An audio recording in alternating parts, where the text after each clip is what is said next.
Doctor ইউনূসের সামনে কিছুই না আসলে মোদি, এবং এখানে কীভাবে সামাল দেবে কিছু একটা করা দরকার। বাট আমার কষ্ট হলো ডক্টর মোদি ঠিক আছে সাহেব, ওনার সমস্যা থাকতে পারে, বাট ওনাদের আমাদের কী সমস্যা এনারা বোঝে না। এটা আমরা রিকভার করতে পারবো। ভারত মাথায় নিতে পারতেছে না এই চীনের সাথে চুক্তি, তারপরে আগামী 50 বছরে যে পানি সমস্যা নিয়ে বননদী সমস্যা সমাধানের চুক্তি, এই যে একটা যুগান্তকারী সিদ্ধান্তগুলি 50 বছর সামনে দেখতেছি আমরা, যে ডক্টর ইউনূস দেখাইতেছেন আমাদের, এগুলো ভারত চিন্তা করে নেয়। এটা কোনো সমস্যাই না। আমার দৃষ্টিভঙ্গি পরিবর্তন করতে হবে। আমি স্বয়ংসম্পন্ন হব, নিজের মধ্যে থাকবো, নিজের জিনিস দিয়ে নিজে চলবো। আমার মনে হয় সমস্যার সমাধান হবে, খুব একটা কষ্ট জি। হবে না এটা সমস্যার সমাধান হতে। আমরা ঘুরে দাঁড়াবো ইনশাআল্লাহ। বিসমিল্লাহির রহিম। আমি যুক্ত হতে পেরে বেশ গর্বিত।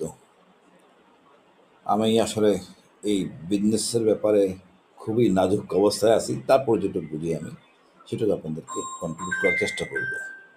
আমার মনে হয় ভারত যে কাজটা করছে চরম ইমেচিউরিটি কাজ করছে। এটা রাজনৈতিক দলের মধ্যে বা আনুষ্ঠানিক কথাবার্তার মধ্যে এই ধরনের হতে পারে। একটা দেশ, এত বৃহৎ দেশ, তার আমাদের ঐতিহ্য অনেক দীর্ঘ, একটা মাইল ফলকের মতো বা গৌরবান্বিত আমলারা আছেন।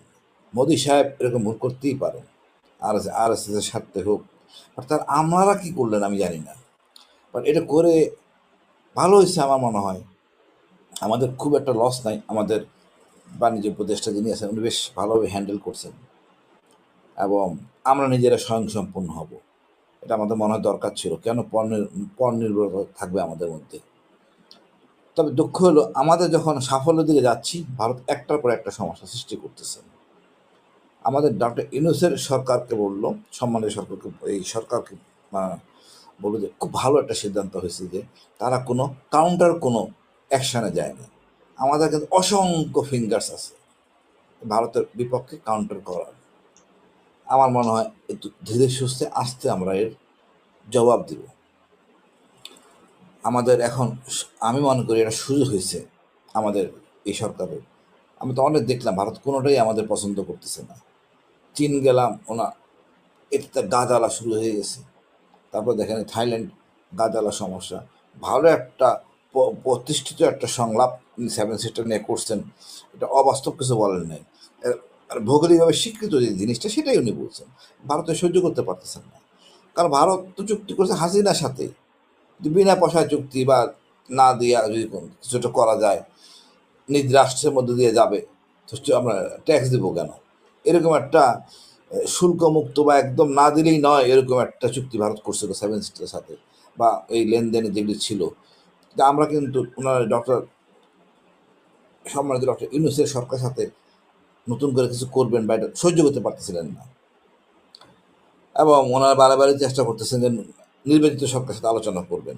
সব কিছুই তাদের কথা মতো হচ্ছে না। তা আমার মনে হয় এটা সুযোগ হয়েছে আমাদের সরকারের পক্ষে, যে আমাদের সার্বভৌমত্ব এখন সমস্যায়। আপনি একই দেখেন সীমান্তে সেভেন সিস্টাররা, ওই সেভেন সিস্টারের যে সংযোগ চিকেন নেক বলি, ওখানে ভারী অস্ত্র জমায়েত করছেন। অর্থাৎ ভারত আমাদেরকে কনসিডার করতেছে। আমার খুব হাসি লাগে। ভারত ওখানে অস্ত্র, গোলাবারুদ, সেনাবাহিনী মোতায়েন করতেছে, বেশ চমৎকার। আমার মনে হয় এটা সুযোগ হয়েছে সরকারের পক্ষে একটা নিরাপত্তা চুক্তি করা, চায়না পাকিস্তানের সাথে। ডক্টর ইউনূসের যে উপদেষ্টা, নিরাপত্তা উপদেষ্টা আছেন বেশ অভিজ্ঞ, এটা অতি সহজেই করতে পারবেন। আমরা একে আক্রান্ত হলে অপর আক্রান্ত হবে, বা আন্তর্জাতিকভাবে সার্বভৌমত্ব সম্মান করে যদি কেউ কারো ক্ষতি করে, আমরা একে অপরের জন্য থাকবো। কোনো একটা আন্তর্জাতিক ফোরামে বা আপনি যেটা বলতে পারেন যে পারমাণবিক চুক্তির আওতায় আসলে আমাদের কিন্তু নিরাপত্তাটা নিশ্চিত হয়ে যায়। ভারত অনেক অতিরিক্ত করে ফেলছে। এখন এইটা বাকি আছে, আমাদের মনে হয় এটা করলে আমরা স্বয়ংসম্পন্ন হয়ে যাই। আর সে যদি না দেয়, আমাদের বিমান আছে কেন আমি জানি না, এতদিন আমরা কেন ব্যবহার করি নাই আমাদের বিমান, কার্গো বিমান। কার্গো বিমান তো আছে, এমন কিছু নাই। আমাদের আর্মিরও বিমান আছে, C-130 এগুলি আছে, এগুলি ব্যবহার করা যাবে। বিপদের সময় তো সেনাবাহিনী সাহায্য করবে, এটা দুর্যোগ। এটা তো আমার তো বলে এটাকে শক্তিশালীভাবে এটাকে প্রতিহত করতে হবে। সেনাবাহিনী, আমাদের সেনা প্রধান আমাদের সাথে আছে, আমাদের C-130 বেশ কয়েকটা আছে, এটা কোনো সমস্যাই না। আমি মনে করি এটা কোনো সমস্যাই না, ভারতের জন্য শিক্ষা হবে। এবং আমরা একটু গুছিয়ে নিলে ইনশাল্লাহ, আমাদের বেশ কয়েকটা এয়ারপোর্ট আছে, নতুন নতুন এয়ারপোর্ট হবে, আমরা নিজেরা স্বয়ংসম্পূর্ণ হব। আমার মনে হয় এটা দরকার ছিল। আর যেটা বললাম, নিরাপত্তা চুক্তি, এটা খুবই জরুরি। এখন সময় হয়ে গেছে, ভারত লাফালাফি বন্ধ করা দরকার। আমার মনে হয় এর চেয়ে বেশি কিছু বলা এই মুহূর্তে দরকার নাই। সরকারি সিদ্ধান্ত নেবেন এবং যথোপযুক্ত সিদ্ধান্ত নেবেন। প্রতিটা চমক আসবে দেশে। দেখেন, প্রথম দিকে যেরকমটা ছিল, আর প্রায় 6 মাস পর এক এক করে চমক আসতেছে। আমি বেশ ভালো লাগতেছে আমার কাছে।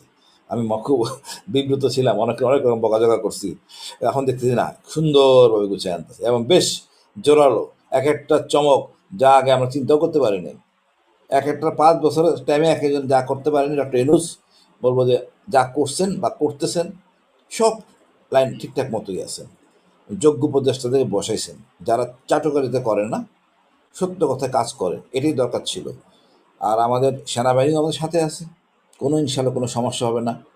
এবং পুরো বিশ্ব জানলো ভারত কেমন, ভারত কতটা নগ্ন, কতটা অনৈতিক, কতটা বেকুব হইতে পারে এই ভারতের সরকার। কিছু আমরা তো পাগল বানায় ফেলছে আমাদের নির্যাতন, কি বলে, এই সংখ্যালঘু নির্যাতন। পুরো বিশ্ব দেখছে কারা একইভাবে এই কাজটা করলো। আমাদের ভালো হয়েছে। আমরা ঐক্যবদ্ধ হব, জাতি ঐক্যবদ্ধ হবে। যত বেশি জাতি ঐক্যবদ্ধ হবে, আমাদের সমস্যা আমরা অতি সহজে সমাধান করতে পারবো। ধন্যবাদ ভাই। জি, আমি আরেকটা আসি আপনার কাছে, যে ভারত যেই হঠকারী সিদ্ধান্ত নিয়েছে, আমার উপস্থাপনায় বলেছিলাম যে বাংলাদেশে এখন ইনভেস্টমেন্ট সামিট চলতেছে, আন্তর্জাতিক ইনভেস্টমেন্ট সামিট। এই মুহূর্তে ভারতের এই সিদ্ধান্তটার মানে কি? ভারত বাংলাদেশকে এমন বার্তা দিতে যাচ্ছে যে ভারত থেকে যেন বাংলাদেশ দূরে সরে না যায়, বা আন্তর্জাতিক অঙ্গনে বাংলাদেশ যেন এককভাবে পরিচিতি না পায়, ভারতের উপর নির্ভরশীল হয়ে থাকে, এমনটাই কি আসলে বোঝানোর জন্যই ভারতের এমন সিদ্ধান্ত? হাসিনুর। আসলে ওরকম সিদ্ধান্ত না। ভারত জানে আমাদের অনেক সামর্থ্য আছে এটার কাভার আপ করার জন্য। ভারত মাথায় নিতে পারতেছে না এই চীনের সাথে চুক্তি, তারপরে আগামী 50 বছরে যে পানি সমস্যা নিয়ে বননদী সমস্যা সমাধানের চুক্তি, এই যে একটা যুগান্তকারী সিদ্ধান্তগুলি 15 বছর সামনে দেখতেছি আমরা, যে ডক্টর ইউনূস দেখাইতেছেন আমাদের, এগুলো ভারত তো চিন্তা করে নেই। ডক্টর ইউনূসের সামনে কিছুই না আসলে মোদি। এবং এখানে কীভাবে সামাল দেবে, কিছু একটা করা দরকার। বাট আমার কষ্ট হলো, ডক্টর মোদি ঠিক আছে সাহেব, ওনার সমস্যা থাকতে পারে, বাট ওনাদের আমাদের কী সমস্যা এনারা বোঝে না। এটা আমরা রিকভার করতে পারবো। আন্তর্জাতিক মিডিয়া দেখতেছে না ভারতের দুষ্টমিটা করলো। আমাদের হয়তো কিছুদিন সময় লাগবে, কিছুদিন লাগবে না। আমাদের C-130 আছে, প্রতিদিন একটা করে যাবে, সমস্যা কোথায়? সমস্যার সমাধানই, এটা কোনো সমস্যাই না আমার মনে হয়। ইনশাল্লাহ সমাধান করতে পারবো। ভারত ওই আমাদেরকে দেখানোর জন্য যে আমাদের উপর নির্ভরশীল, আমাদেরকে সাথে রাখো, আমার মনে না। আমরা নিজেরাই একলা চলতে পারবো ইনশাআল্লাহ। মানে তারা এটা বোঝাতে চাচ্ছে যে বাংলাদেশ তাদের উপর নির্ভরশীল, এবং তারা চাইলে বাংলাদেশকে ঘায়েল করতে পারে আন্তর্জাতিকভাবে, বা অর্থনৈতিকভাবে ঘায়েল করতে পারে, এমনটাই তাদের দেখানো। অবশ্যই অবশ্যই অবশ্যই অবশ্যই, বাট আমাদের বাণিজ্য উপদেষ্টা অনেক যথোপযুক্ত একটা সিদ্ধান্ত নিয়েছেন। আমি তো বললাম আমাদের সেনাবাহিনী অনেক কার্গো বিমান আছে, কোনো সমস্যা নাই। আমাদের এই চিংড়ি মাছের জন্য কার্গো বিমান ইউজ হয় ভাই। দেশে মাসে চিংড়ি মাছের পোনা নিয়ে আসে কক্সবাজার থেকে যশোরে। এটা কোনো সমস্যাই না। আমার দৃষ্টিভঙ্গি পরিবর্তন করতে হবে। আমি স্বয়ংসম্পূর্ণ হব, নিজের মধ্যে থাকবো, নিজের জিনিস দিয়ে নিজে চলবো। আমার মনে হয় সমস্যার সমাধান হবে। খুব একটা কষ্ট জি, হবে না এটা সমস্যার সমাধান হতে। আমরা ঘুরে দাঁড়াবো ইনশাআল্লাহ।